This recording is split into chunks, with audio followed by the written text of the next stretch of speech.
13 April 2026 பாஸ்கா காலத்தின் 2ஆம் வார திங்கள் நற்செய்தி வாசகம்.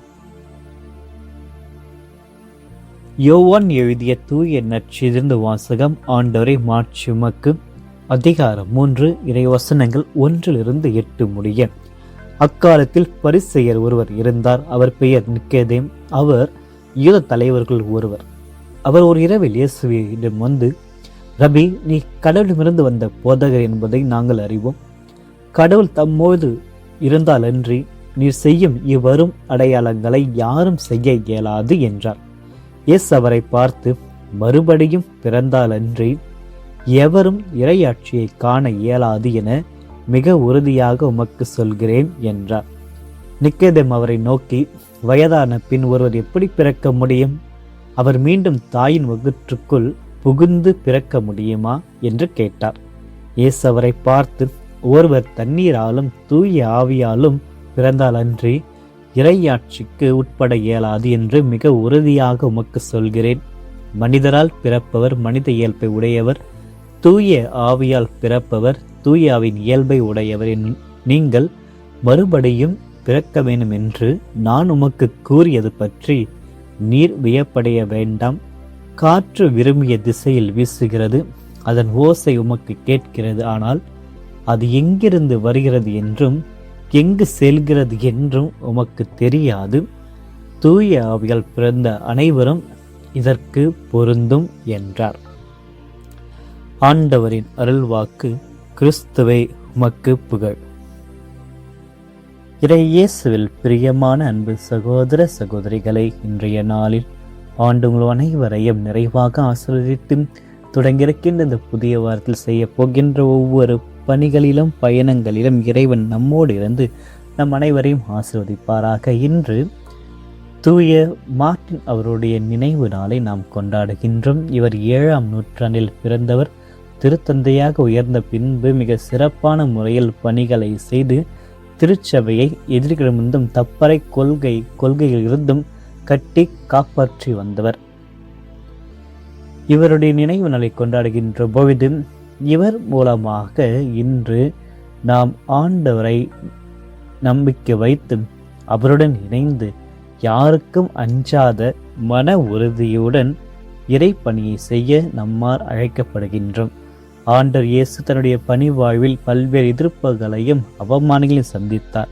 அதே போன்றுதான் தூய மார்ட்டினும் தன்னுடைய வாழ்நாளில் அஞ்சா நெஞ்சத்துடன் துணிச்சலுடன் ஆண்டவருக்கு சான்று பகர்ந்து அதன் வழியாக இறையருளை நமக்கு பெற்று தந்தார். ஆகிய இவருடைய நாளில் நாம் ஆண்டவரிடத்தில் நம்முடைய மன்றாட்டுக்களை சமர்ப்பித்து இறையாசிரை பெறுவோம். இன்று நற்செய்தி வாசகத்தை பார்க்கின்ற பொழுது மறுபடியும் பிறந்தால் அன்று என்ற ஒரு வார்த்தையை இன்று நமக்கு இறைவன் நினைவுபடுத்துகின்றார். மறுபடியும் பிறந்தால் அன்றி எவரும் இறையாட்சியை காண இயலாது. இரவு நேரத்தில் சந்திக்க வந்த நிக்கோதேமுக்கு இது ஒரு அழகிய பாடம். உயர்ந்த நிலை, அறிவு, செல்வம், மதிப்புமிக்க வாழ்க்கை கொண்டவரான இவருடைய உள்ளத்தில் ஒரு தேடுதல் இருந்தது. அந்த தேடல்தான் வெளிப்படையாக இருந்தாலும் உள்ளத்தில் நிறைவு இல்லை. இயேசுவை தேடி வந்திருக்கின்றார்.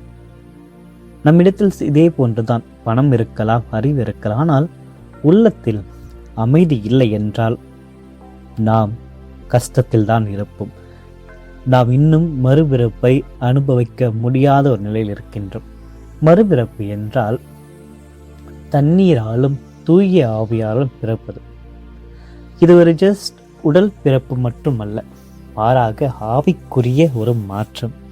இதில் மனமாற்றங்கள் ஏற்படுகிறது, வாழ்க்கையினுடைய மாற்றம் ஏற்படுகிறது, நம்முடைய உள்ளமானது புதுமை அடைகிறது. ஒரு சாதாரணமான மாற்றம் இல்லாமல் ஆங்கிலத்தில் ராடிக்கல் சேஞ்ச் என்று குறிப்பிப்பார்கள். அதாவது முழுமையான ஒரு மாற்றம். அந்த மாற்றம் வந்தாலே அதன் பிறப்பு எதுவும் இல்லை. ஆனால் இது எப்பொழுது நமக்கு துவங்கிறது? கிறிஸ்துவலாகிய நமக்கு திருமுழுக்கின் போதே இந்த மறுபிறப்புக்கான வாய்ப்பு நமக்கு கிடைக்கிறது. அது பாவத்திலிருந்து நம்மை திரும்ப அழைக்கிறது. ஜென்ம பாவத்திலும் கர்ம பாவத்திலும் நம்மை விடுவிக்கின்றது. ஒப்புரு அருட்சாதனத்தின் வழியாக மன்னிப்பை பெற தூண்டுகின்றது. தூய ஆவியில் நாம் வழி நடக்க வேண்டும் என்பதை நினைவுபடுத்துகிறது. பவுலடியார் குறிப்பிடுவதை போன்று தூய ஆவியினுடைய கனிகள் நம்மில் வெளிப்பட வேண்டும். அந்த தூய ஆவியினுடைய கனிகளாக அன்பு, சந்தோஷம், அமைதி, பொறுமை இவைகளை நாம் இன்று நினைவு கொண்டு அதை கண்டெடுப்போமா? நிக்கோதேமுடைய வாழ்க்கையில மாற்றம் ஏற்படுகிறது. ஒரு சாதாரண நிலையிலிருந்து அவர் இயேசுவை தேடுகின்றார். இயேசு அவரை கடவுள் வந்தவன் என ஏற்றுக்கொண்டார். புரியாததை அவர் கேட்டு அறிந்து கொள்கிறார்.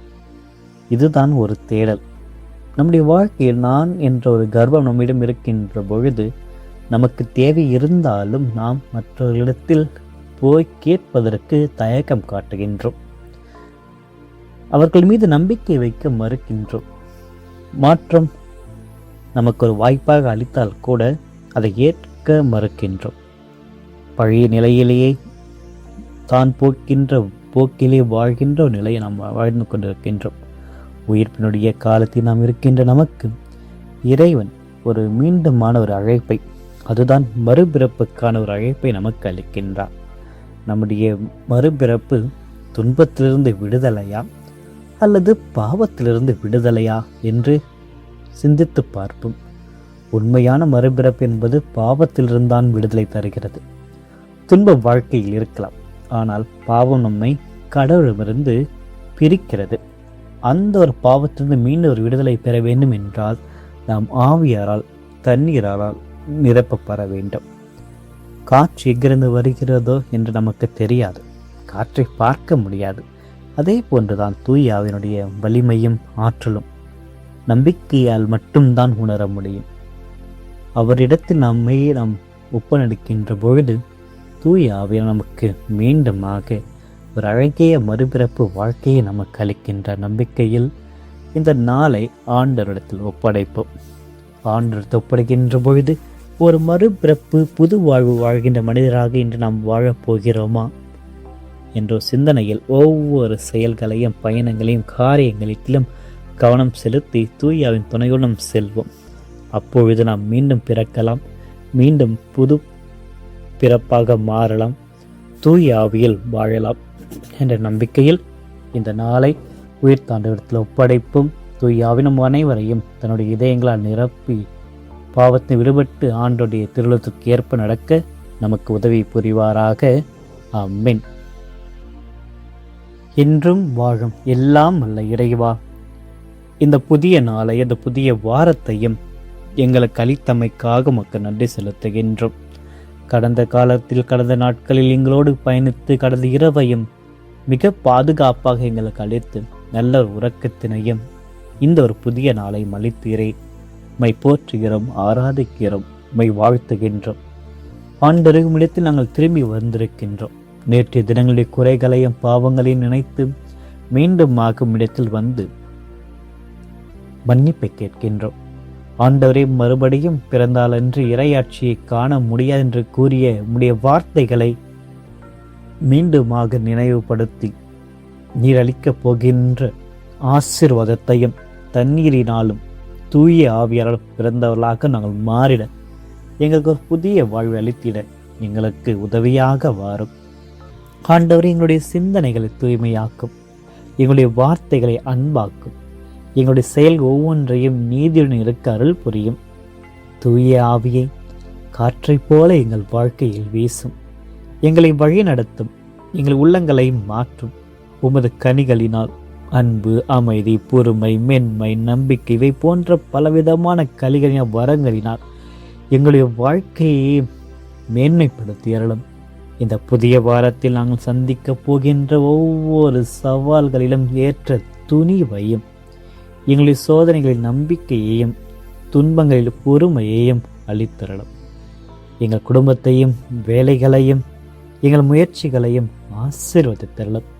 எங்கள் வாழ்க்கை உமக்கு மகிமை தருகின்ற வகையில் அமைய எல்லா விதமான கிருபையை புரிந்தரலும். ஆண்டவரை, நிக்கோதேமை போன்று நாங்களுமை தேடி வர, உம்மை அறிந்து கொள்ள, உம்மால் மாற்றப்பட்ட வாழ்க்கையை நாங்கள் வாழ்ந்திட மீண்டும் எங்களுக்கு ஒரு வாய்ப்பினை, அருளை பெற்று தந்திரலும். அன்று இன்றும் என்றும் உம்மோடு இணைந்து வாழ்கின்ற ஒரு அருளை எங்களுக்கு தாரும். இந்த நாளை நாங்கள் சமர்ப்பிக்கின்ற ஒவ்வொரு மன்றாட்டுக்களையும், விண்ணப்பங்களையும், கவலைகளையும், வேதனைகளையும் இடத்தில் ஒப்படைக்கின்றோம். நீர்தாமி ஒவ்வொன்றாக ஆசீர்வாதத்து நல்ல பலனையும் ஆசீர்வாதத்தை எங்களுக்கு அளித்து என்றும் உம்முடன் நாங்கள் இணைந்து வாழ்ந்திட நீர் எங்களோடு பயணித்திட எல்லா விதமான சூழ்நிலைகளையும் எல்லா தருணங்களையும் ஆசீர்வதித்து பலப்படுத்தியறலும். ஆண்டவரை உண்மையே நம்பியிருக்கின்ற எங்கள் அனைவருக்கும் நீரே கதி என்ற ஒரு நிலையை நாங்கள் வந்திருக்கின்றீங்களை உம்முடைய கரத்தால் தொட்டு ஆசீர்வதித்து எல்லா விதமான வாழ்க்கையினுடைய அமைதியையும் மகிழ்ச்சியும் வெற்றியையும் எங்களுக்கு அளித்தரலும். இந்த மன்றாட்டுக்களை எல்லாம் எங்கள் ஆண்டவர் ஆகிய கிறிஸ்து வழியாகவே மன்றாடுகின்றோம். ஆமென். எல்லாம் வல்ல இறைவன் தந்தை, மகன், தூய ஆவியானவர் ஒவ்வொருவரையும் நிறைவாக ஆசீர்வதிப்பாராக. ஆமென்.